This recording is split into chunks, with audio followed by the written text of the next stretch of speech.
Oi pessoal, no vídeo de hoje nós vamos fazer um exercício que envolve o cálculo de derivada de quocientes de funções.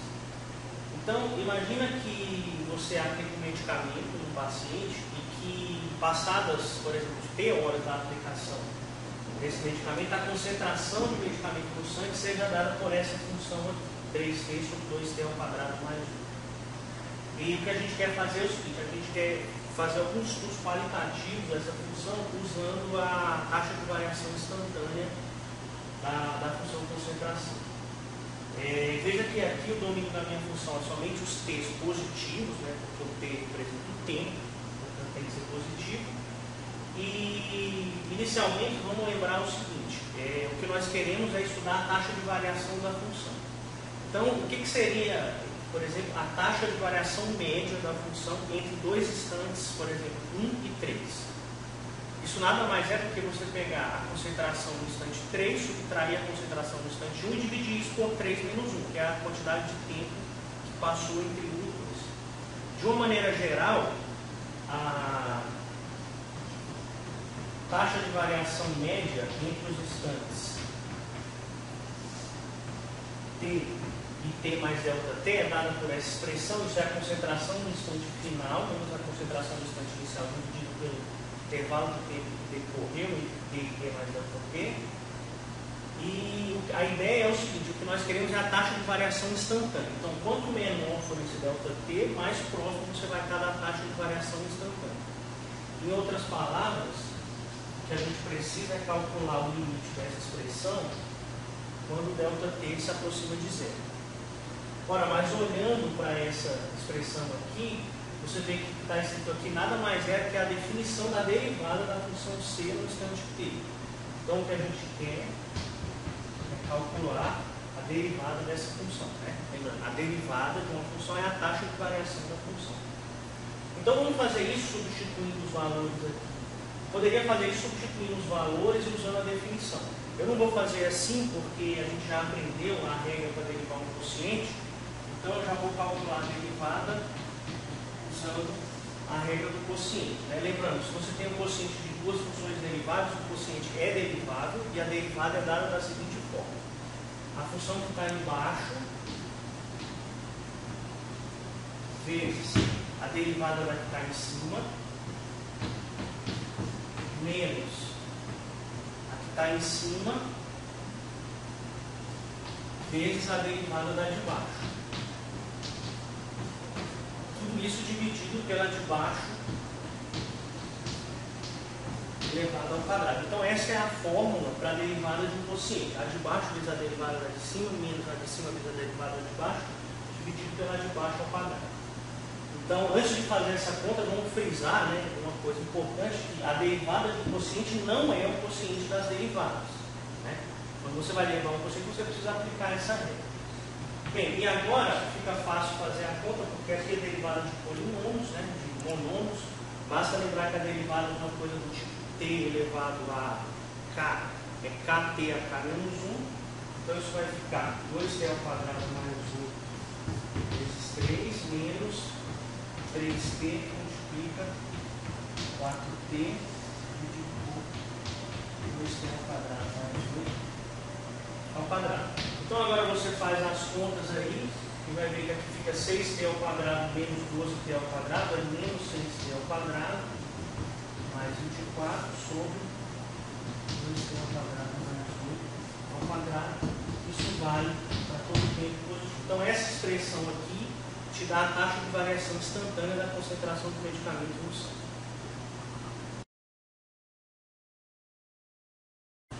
Beleza, pessoal? Então agora, uma vez que nós já achamos aqui a taxa de variação, vamos fazer alguma análise qualitativa desse negócio. Ver que tipo de informação essa derivada poderia nos dar a respeito da concentração.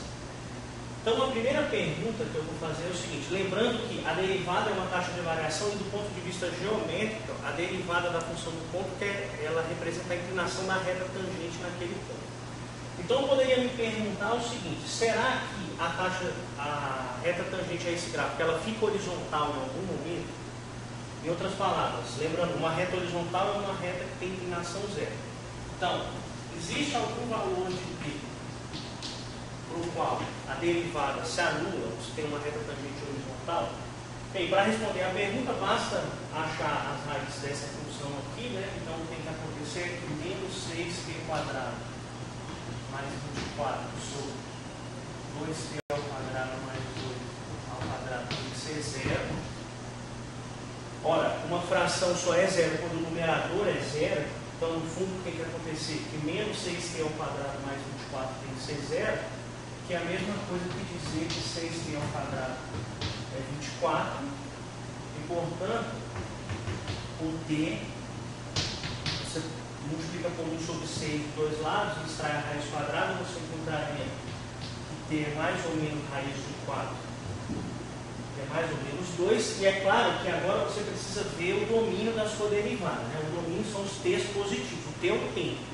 Então, evidentemente, esse ponto t igual a menos 2 não faz sentido. Então, o que acontece é que você joga fora esse menos 2 e, portanto, c' de t é 0 se somente se t igual a 2. Então, no ponto 2, você vai ter uma tangente horizontal. E esse mesmo tipo de raciocínio você pode fazer para outros pontos. Por exemplo, se você calcular o c' de 1, por exemplo, é só você substituir aqui, vai ficar 24 menos 18, dividido por 10 ao quadrado, vai dar 18 sobre 100. Isso significa que no instante t igual a 1, a taxa de variação da concentração é exatamente esse número, 18 sobre 100. Geometricamente quer dizer que no instante 1 você vai ter uma reta tangente com inclinação positiva. Se você fizesse a conta agora no 3, por exemplo, se você quer saber só o sinal, na verdade você não precisa fazer a conta toda, né? Você vem aqui, quando você fizer 3 ao quadrado é 9, 6 vezes 9 é 54, quando está negativo, você vê que esse numerador vai ficar negativo, o denominador é sempre positivo. Então o que acontece é que o c' de 3 é menor do que zero. Isso significa mais ou menos o seguinte: como o c' de 1 é positivo, você tem uma inclinação de reta tangente positiva, significa que perto do instante t igual a 1, a concentração está crescendo. E depois, lá no instante 3, perto do instante 3, tem uma reta tangente com inclinação negativa. Então a função ali perto vai estar decrescendo. Tá bem?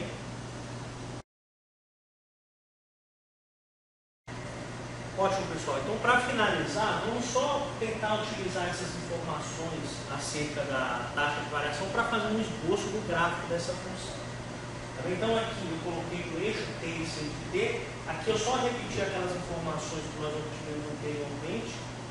E note o seguinte: essa informação aqui me diz que quando t é 2, você vai ter uma reta tangente horizontal. Então, eu vou colocar em amarelo que seria um pedaço da reta tangente. Teve uma reta tangente aqui assim.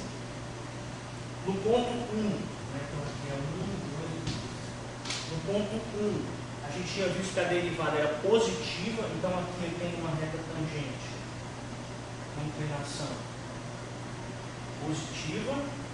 E do mesmo jeito, no ponto 3, eu vou ter uma inclinação negativa. Então essa função, o gráfico dessa função deve ter mais ou menos a seguinte cara. Veja que quando t se aproxima de zero, esse negócio se aproxima de zero, né? Porque o numerador vai para zero, o denominador vai para 8. Portanto, aqui eu tenho uma bolinha aberta no zero. E a função vem assim. Aqui eu tenho uma reta tangente horizontal. Depois, ela faz assim. E claro, como é uma coisa que depende do tempo, é sempre importante você saber o que acontece depois de muito tempo. Depois de muito tempo significa mandar o tempo para infinito. Veja que se você usar lá aquelas técnicas da semana 3, e ver que quando t é muito grande, esse 2t quadrado fica bem maior que esse 3t, e esse negócio se aproxima de zero.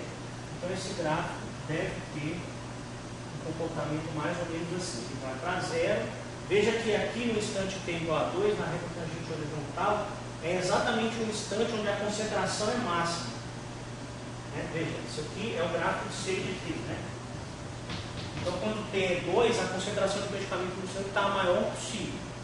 Antes de 2 ela vai aumentando, e depois ela vai diminuindo. Depois de muito tempo, quando t vai para o infinito, a concentração se aproxima de zero. Tá bem? Veja que esse tipo de análise pode ser importante, por exemplo, quando você vai tomar qualquer tipo de medicamento e o tratamento é um tratamento que não é só uma dose, sei lá, 7 dias, tem medicamento que você toma de 8 em 8 horas, outros de 12 em 12, uma vez por dia. Então, certamente o fármaco que elaborou esse medicamento teve que pensar nesse tipo de coisa, né? Então, quando você toma de 24 em 24 horas, você quer que durante as 24 horas o medicamento esteja agindo no seu corpo. Então, esse tipo de análise aqui vai ser importante. E, claro, o que você fez para a concentração do medicamento pode ser feita para qualquer outro tipo de função. Tá bem? Espero que tenha ficado claro e até uma próxima.